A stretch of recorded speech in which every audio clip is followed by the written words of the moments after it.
Data hiding ఇది ఊప్ సిరీస్లో 11th video. ఈ వీడియో చూసే ముందు ఎన్క్యాప్సులేషన్ వీడియో చూడండి, ఎందుకంటే ఈ డేటా హైడింగ్ అనేది మనకి ఎన్క్యాప్సులేషన్ కాన్సెప్ట్ వల్లే సాధ్యమవుతుంది. సో ఇంకా టాపిక్లోకి దిగుదాం.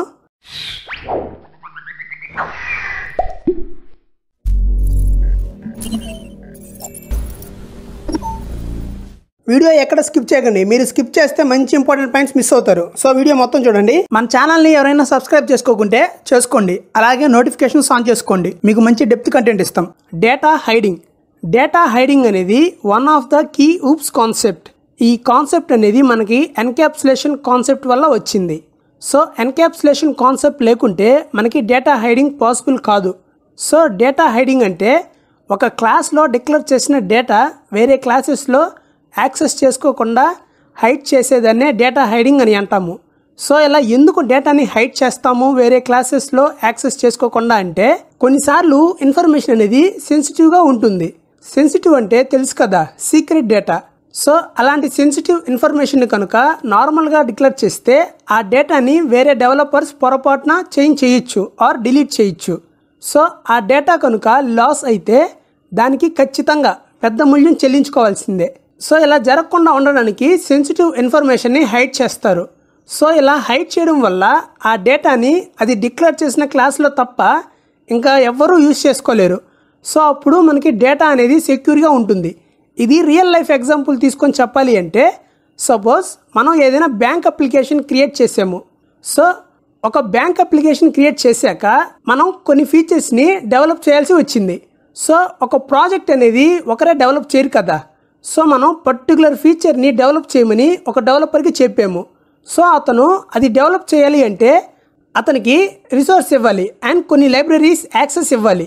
లైబ్రరీస్ అంటే సెట్ ఆఫ్ క్లాసెస్. సో ఇలా అతనికి లైబ్రరీస్ యాక్సెస్ ఇచ్చాము అనుకో, అప్పుడు అతను ఫీచర్ని డెవలప్ చేస్తారు. సో మనం లైబ్రరీస్ యాక్సెస్ ఇస్తాం కదా, ఒకవేళ అందులో బ్యాంక్ బ్యాలెన్స్ అనే డేటాని కనుక హైడ్ చేయకుండా డైరెక్ట్ యాక్సెస్ ఇస్తే అతను ఆ డేటా పొరపాటున చేంజ్ ఆర్ డిలీట్ చేసే స్కోప్ ఉంటుంది.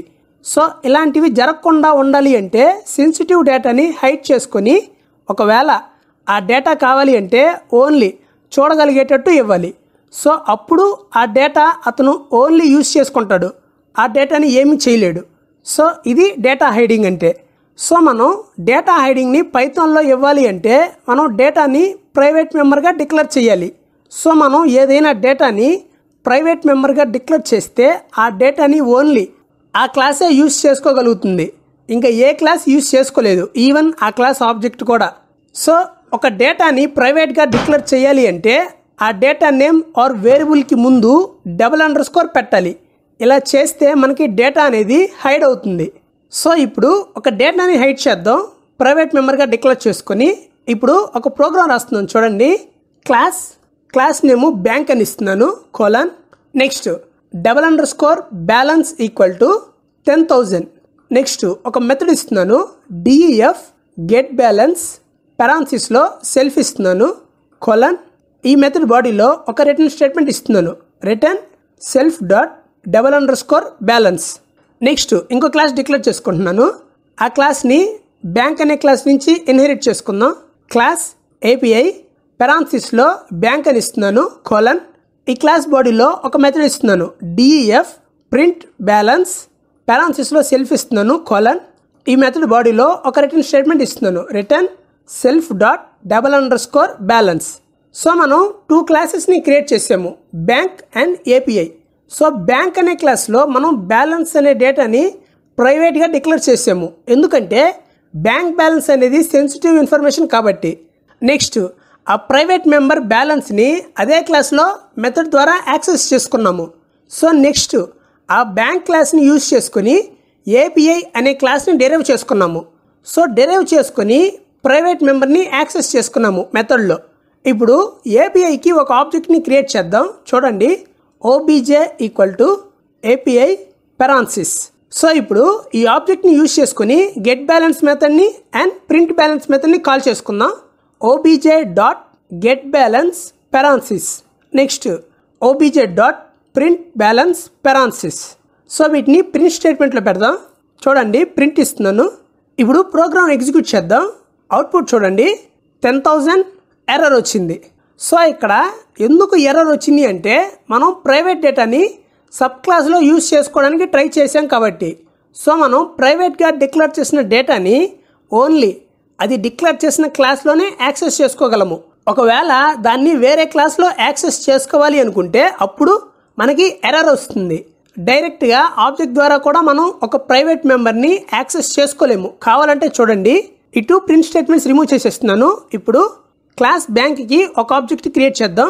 obj2 equal to bank parenthesis. Next print of obj dot double under score balance. Next print of obj2 dot double under score balance. So ఇప్పుడు programme execute చేద్దాం. Output చూడండి, error వచ్చింది. ఎందుకంటే మనం private మెంబర్ని object ద్వారా access చేసుకోవాలి అనుకున్నాం.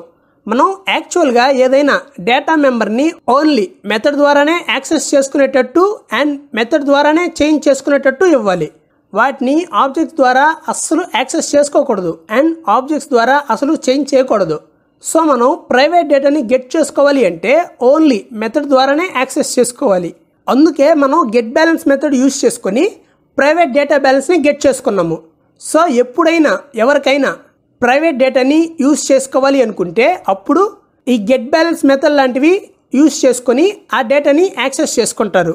So అలా ఇవ్వడం వల్ల వాళ్ళు ఓన్లీ డేటాని గెట్ చేసుకుంటారు. అదే డేటాని ఆబ్జెక్ట్ ద్వారా యాక్సెస్ చేసుకోగలిగితే ఆ డేటాని కరప్ట్ చేసే అవకాశం ఉంటుంది. మరి ఇంకా ప్రైవేట్ డేటాని అసలు యూజ్ చేసుకోలేమా? అది డిక్లేర్ చేసిన క్లాస్ కాకుండా ఇంకా వేరే క్లాస్లో యూజ్ చేసుకోవచ్చు నేమ్ మ్యాంగ్లింగ్ ద్వారా. ఈ నేమ్ మ్యాంగ్లింగ్ గురించి ప్రీవియస్ వీడియోలో చెప్పాను. ఎవరైనా చూడాలి అనుకుంటే చూడండి, నేను ఇక్కడ చెప్పను. సో మనం ప్రైవేట్ డేటాని నేమ్ మ్యాంగ్లింగ్ ద్వారా యూజ్ చేసుకోవచ్చు. అదేంటి డేటా హైడ్ అని మళ్ళీ హైడ్ అయిన డేటాని యూజ్ చేసుకోవచ్చు అంటున్నారు అనుకుంటున్నారా? ఎందుకంటే పైథాన్లో మనం ఏదైనా ఒక డేటాని ప్రైవేట్ మెంబర్గా ఇస్తే ఆ ప్రైవేట్ డేటాని వేరే డెవలపర్స్ యూజ్ చేసుకోరు. ఎందుకంటే అది మనం ప్రైవేట్గా డిక్లేర్ చేసాము కాబట్టి. ఒకవేళ ఇంకా డేటాని యూజ్ చేసుకోవాల్సి వస్తే అప్పుడు డెవలపర్ కేర్ఫుల్గా యాక్సెస్ చేసుకుంటారు. అదే మిగతా జావా అండ్ C++లో అయితే ప్రైవేట్గా డిక్లేర్ చేసిన డేటాని మనం అది డిక్లేర్ చేసిన క్లాస్ తప్ప ఇంకా ఏ క్లాస్లో యూజ్ చేసుకోలేము. బట్ మన పైథాన్లో ఏ క్లాస్లో అయినా యూజ్ చేసుకోవచ్చు. సో ఏ డెవలపర్ ప్రైవేట్ మెంబర్ని డైరెక్ట్గా యాక్సెస్ చేసుకోరు. ఒకవేళ యాక్సెస్ చేసుకోవాలి అనుకుంటే మాత్రం చాలా కేర్ఫుల్గా యాక్సెస్ చేసుకుంటాడు, ఇంకా అవసరమైతే చేంజ్ చేసుకుంటాడు. సో పైథాన్లో ఈ డేటా హైడింగ్ అనేది డెవలపర్కి రెస్పాన్సిబిలిటీని ఇస్తుంది కానీ రిస్ట్రిక్షన్ పెట్టదు.